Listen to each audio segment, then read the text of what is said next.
जून 2025 दोपहर के 1:40 पर फ्लाइट AI-171 अहमदाबाद के सरदार पटेल इंटरनेशनल एयरपोर्ट से टेक ऑफ करने के ठीक 40 सेकंड के बाद ही Byramjee medical college and civil hospital की डॉक्टर अकोमोडेशन वाले जोन की बिल्डिंग से जा टकराती है। दोस्तों फुटेज में आप देख सकते हैं कि किस तरीके से ये फ्लाइट 475 फीट पर मिनट की रफ्तार से नीचे की तरफ आ रही है।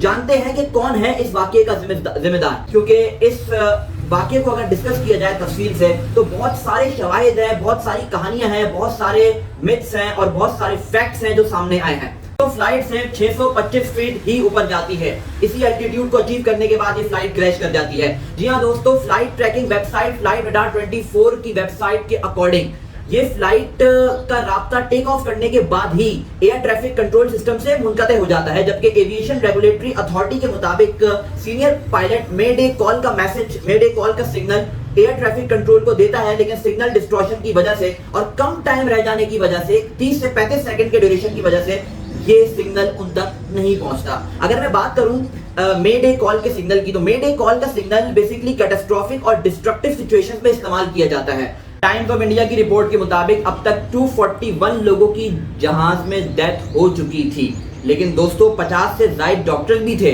जो कि बायरामजी मेडिकल कॉलेज और सिविल हॉस्पिटल में उस कैफेटेरिया कैंटीन में मौजूद थे, जिनकी जान जा चुकी है। जी हाँ, dean of medical college and hospital doctor Meenakshi Parekh के मुताबिक 50 से ज्यादा डॉक्टर्स की जान जा चुकी है।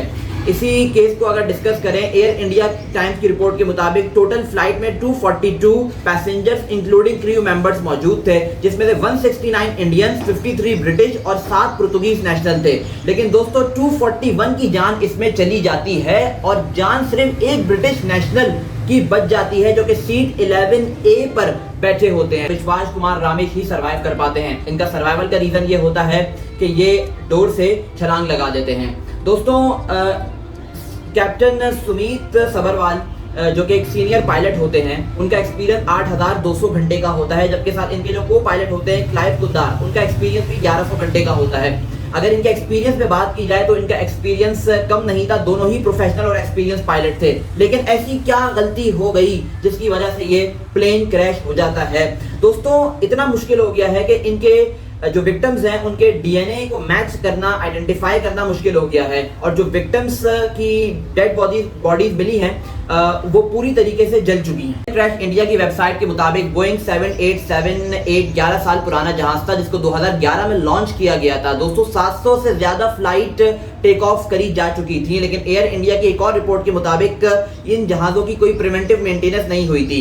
नॉर्मली बोइंग 787 और 747 पर पहले भी इंतजामात लगते रहे हैं इनके सेफ्टी स्टैंडर्ड्स को लेकर के, क्योंकि ये अपनी मैन्युफैक्चरिंग कॉस्ट को सेव करते हैं और सेफ्टी स्टैंडर्ड्स के ऊपर कॉम्प्रोमाइज करते हैं। यही वजह है कि बोइंग कंपनी के 15% शेयर गिर जाते हैं इस डिजास्टर के बाद। तो बोइंग कंपनी के सीईओ साल में $32 मिलियन सैलरी लेते हैं, ऑल्सो कि उन्होंने यकीन दहानी कराई है कि एयर इंडिया के साथ वो इन्वेस्टिगेशन में इन्वॉल्व हैं रिगार्डिंग दिस डिजास्टर। लेकिन बात की जाए तो अब ये हाल है कि इंडिया में directorate general of civil aviation और एयर एविएशन रेगुलेटरी अथॉरिटीज अब safety and security checks specially Boeing plane के सेफ्टी स्टैंडर्ड्स को देखते हुए अब इम्प्लीमेंट कर रहे हैं और दोबारा से प्रिवेंटिव और प्रिडिक्टिव मेंटेनेंस शुरू की जा रही हैं।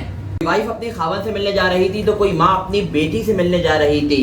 दोस्तों ऑल्टो के टाटा ग्रुप ऑफ कंपनीज ने 1-1 करोड़ रुपए देने का वादा किया है, लेकिन उन फैमिलीज का क्या कि जो कि पूरी की पूरी तबाह बर्बाद हो गई। जैसे प्रदीप जोशी की फैमिली जो कि हमेशा के लिए लंदन शिफ्ट हो रहे थे, जॉब को छोड़ के अपनी फैमिली के साथ सुहाने ख्वाब सजाए। इन बच्चों की स्माइल्स को देख के आपको क्या लगता है? इन बच्चों की स्माइल को देख के आपका दिल भर आता होगा। दोस्तों बहुत ही अहम बात इस इन्वेस्टिगेशन में ये है कि ब्लैक बॉक्स मिल चुका है। ब्लैक बॉक्स की रिकॉर्डिंग के बाद ही अंदाजा लगाया जा सकता है कि असल हकाइक इस कहानी के पीछे क्या है, इस डिजास्टर के पीछे क्या है। दोस्तों ब्लैक बॉक्स के बारे में मैं आपको एक खास बात बताऊं कि ये सी में भी, पानी में, दरिया में, फॉरेस्ट में, हर जगह सरवाइव कर जाता है इसके मटेरियल की वजह से, क्योंकि इसको बनाया ही, इसको डिजाइन इस तरीके से किया जाता है। ब्लैक बॉक्स की रिकॉर्डिंग आने से पहले या कॉकपिट रिकॉर्डर की रिकॉर्डिंग आने से पहले कुछ भी कहना कबलस वक्त होगा।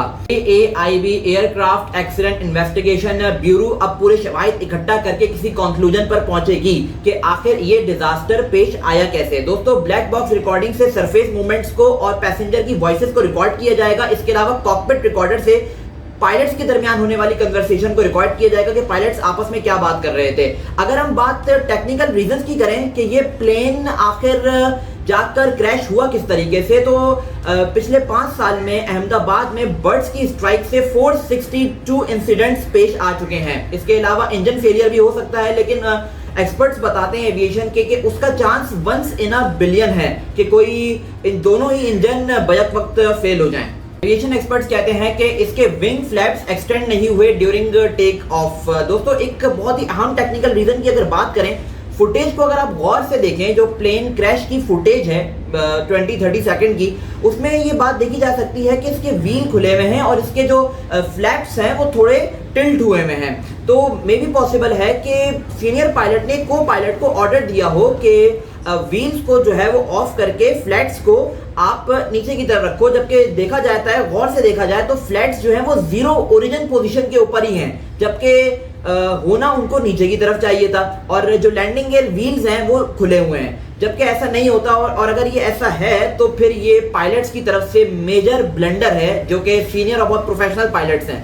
लेकिन जब तक रिपोर्ट्स नहीं आ जाती, कोई शवाहिद इकट्ठा नहीं हो जाते, जब तक कुछ भी कहना कबलस वक्त होगा। अब यूएस से NTSB की टीम आएगी, यूके, यूएस, UAE और high professional air India investigation agencies सब मिलकर इन्वेस्टिगेट करेंगे और किसी कंक्लूजन पर पहुंचने की कोशिश करेंगे। जब तक मुझे इजाजत दीजिए, अस्सलाम वालेकुम।